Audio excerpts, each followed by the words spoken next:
Hello નમસ્તે, મારું નામ આનંદ છે અને હું અહીંયા પર્થમાં છેલ્લા 10 વર્ષથી રહું છું અને હું રિસન્ટલી અમારા પરમનન્ટ રેસિડેન્સી ગ્રાન્ટ થયા છે because of red earth migration અને હું હાઈલી રેકમેન્ડેડ કરું છું red earth migration because of મારા કેસમાં જે એમને સપોર્ટ કર્યો છે એ બહુ સારી રીતે કહી શકાય, કેમ કે મારા કેસમાં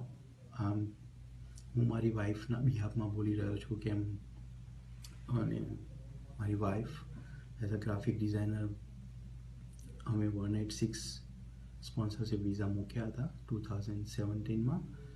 અને પછી અમને તેમાં એટીટીનું રિફ્યુઝલ મીન્સ કે આફ્ટર 186 વી લોજ અમને રિફ્યુઝલ આવ્યું અને પછી અમારા એક ફ્રેન્ડના રેફરન્સ થ્રુ અમે રેડ અર્થ માઇગ્રેશનની જાણ થઈ અને પછી મેં વિચાર્યું કે એક સારા માઇગ્રેશન એજન્ટની અને એક્સપર્ટની મારે જરૂર છે બિકોઝ ઓફ એટીટી ટ્રિબ્યુનલ કોર્ટમાં કેસ હતો. તો પછી અમે ટ્રિબ્યુનલ કોર્ટમાં અને મારા કેસમાં એવું હતું કે જ્યારે અમે ફાઇલ લોન્ચ કરી હતી ત્યારે બધા જ ડોક્યુમેન્ટ મૂક્યા હતા, પણ બાય મિસ્ટેક સમ એરરના કારણે ટ્રેનિંગ બેન્ચમાર્કમાં ફોલઆઉટ હોવાના કારણે અમને એ ફાઇલ રિફ્યુઝલમાં જતી રહી હતી અને પછી આફ્ટર 2.5 years પછી જ્યારે ફાઇલ ઓપન થઈ ત્યારે રેડ અર્થ માઇગ્રેશને બધા જ ડોક્યુમેન્ટથી માંડીને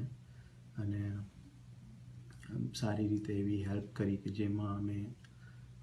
બધા ડોક્યુમેન્ટ ફરીથી લોજમેન્ટ કર્યા, જે એરર હતી એ બતાવી અને we got 186 nomination successful in graphic designer. અને એ અરસામાં જ્યારે આ ફાઇલ ચાલતી હતી ત્યારે બહુ કોમ્પ્લિકેટેડ કેસ એટલે હતો કે